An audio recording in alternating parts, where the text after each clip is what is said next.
ষ্টুডিঅ'ত মই নেত্ৰজিৎ বৰা সকলো সীমা যেন এইবাৰ অতিক্ৰম কৰিলে বিভাগীয় কৰ্তৃপক্ষই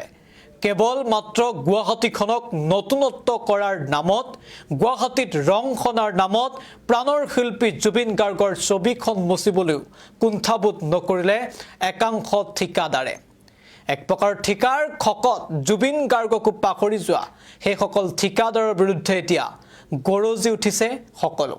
ইতিমধ্যে প্ৰশাসনৰ এই কামক লৈ এতিয়া ৰাজ্যজুৰি ব্যাপক জোকাৰণি ইমান নিকৃষ্ট ইমান জঘন্য ইমান বৰ্বৰ আৰু ইমান নিম্নতম জুবিন গাৰ্গৰ প্ৰতি সন্মান প্ৰদৰ্শন নকৰাকৈ এনে ধৰণৰ জঘন্য কাণ্ড কেনেকৈ কৰিব পাৰে একাংশই এই প্ৰশ্ন এতিয়া উত্থাপিত হৈছে অসমৰ জনতাই সেই প্ৰশ্ন উত্থাপন কৰাৰ সমান্তৰালভাৱে এতিয়া গৰজি উঠিছে জুবিন গাৰ্গৰ পৰিয়ালো জুবিন গাৰ্গৰ পৰিয়ালো এতিয়া চৰকাৰৰ বা প্ৰশাসনৰ এই কামকাজত লজ্জিত জুবিন গাৰ্গক মচি পেলাবলৈ যে কাৰোবাৰ হাতখন কপিব নোৱাৰে সেই কথা কোনেও হয়তো কেতিয়াও কল্পনা কৰা নাছিল কিন্তু এইখন অসমতেই তেনে ঘটনা এতিয়া সংঘটিত হৈছে আৰু প্ৰাণৰ শিল্পী জুবিন গাৰ্গৰ ছবি মচি পেলোৱা সন্দৰ্ভত এইবাৰ জুবিন ভগ্নীয়ে কেইবাটাও ডাঙৰ কথা কৈছে আৰু সেই সবিশেষ আমি দৰ্শকসকলৰ বাবে লৈ আহিছোঁ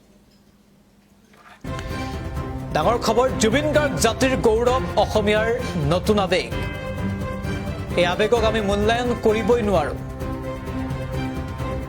গোটেই বিশ্বই জুবিন গাৰ্গক এতিয়া চৰ্চা কৰিবলৈ আৰম্ভ কৰিছে তেনেস্থলত আমাৰ নিজৰ ঠাইত যদি জুবিন গাৰ্গৰ প্ৰতিচ্ছবিসমূহ মচি পেলোৱা হয়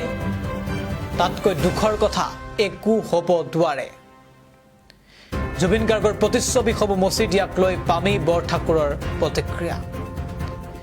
আৰু জুবিন গাৰ্গৰ ছবি মচাক লৈ এতিয়া ৰাজ্যজুৰি ব্যাপক প্ৰতিক্ৰিয়াৰ সৃষ্টি হৈছে আৰু তাৰ মাজতে এই মন্তব্য পামী বৰঠাকুৰ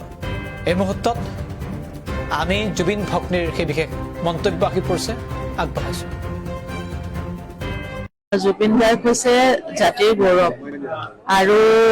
মই আমাৰ অসমীয়া মানুহৰ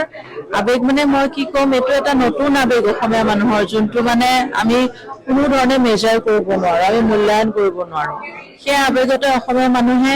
বিভিন্ন মুৰাল আঁকিছে বিভিন্ন জেগাত কৰবাত ৱালত কৰবাত ব্ৰিজৰ তলত কৰবাত স্কুলত দেৱালত এনেকে তেওঁলোকে এইটো মৰমত কৰিছে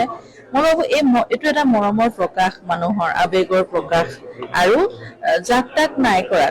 তেওঁলোকে আমাৰ জাতিৰ গৌৰৱ জুবিন গাৰ্গ যি বিশ্ব মানচিত্ৰত গোটেই অসমখন জিলিকাই থৈছে এতিয়া গোটেই বিশ্বই জুবিন গাৰ্গৰ ওপৰত চৰ্চা কৰিছে তেওঁৰ ওপৰত ৰিচাৰ্চ কৰিবলৈ আৰম্ভ কৰিছে তেনেস্থলত আমাৰ অসমত নিজৰ জেগাতে যদি জুবিন গাৰ্গৰ প্ৰতিচ্ছবিসমূহ মুচি পেলোৱা হয় তাতকৈ দুখৰ কথা একো হ'ব নোৱাৰে চ' বহুত দুখ পাইছোঁ এইটো দেখি মই ভাবো তেওঁৰ ফটোখিনিয়ে এনেকুৱা ধৰণৰ কিবা অসুবিধা কৰিছে বুলি মই নাভাবো আৰু এইখিনি গোটেই ফেনখিনি অনুৰাগীখিনিয়ে নিজৰ আবেগেৰে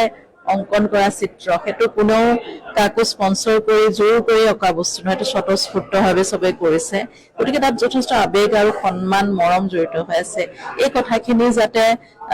যত্ন লয় প্ৰশাসনে সেইটোৱে মই বিচাৰিম আৰু চৰকাৰৰ ক্ষেত্ৰত মই একো কমেণ্ট কৰিবলৈ মই নিবিচাৰো কাৰণ এইখন মোহাৰিছে প্ৰশাসনৰ দায়িত্বতে আছে এইবিলাক বস্তু কাৰণ চৰকাৰ অকল এটা জেগাৰ নহয় তেওঁলোকে গোটেই অসমখনৰ বিভিন্ন ডিপাৰ্টমেণ্ট ভগাই দিছে গতিকে চৰকাৰৰ ওপৰত মই একো কমেণ্ট কৰিবলৈ নাযাওঁ আমি চৰকাৰৰ যথেষ্ট সহায় সন্মতি পাইছোঁ সেইটো কাৰণে আমাৰ কেছটো বহুত সুন্দৰভাৱে আমাৰ আগবাঢ়িছে গতিকে তাত মই একো ক'বলৈ নাযাওঁ কিন্তু মই প্ৰশাসনলৈ এটা অনুৰোধ যাতে এনেকুৱা ধৰণৰ মুৰালবিলাক ৰাখক তেওঁলোকে কাৰণ তাত এইটো এটা স্বতঃস্ফূৰ্ত এইটো এটা অনুভৱৰ প্ৰকাশ মানুহৰ যোনখিনি আচলতে বাহিৰৰ মানুহে দেখিলে ভালহে পাব তেওঁলোকেও জানিব যে ইয়াত এনেকুৱা এজন জুবিন গাৰ্গ মানুহ আছিল যি এতিয়াও মানুহৰ মনত এতিয়াও আছে মানে হৃদয়ত আৰু তেওঁ কি কাম কৰিছে জানিব তেতিয়াহে মানুহে জানিব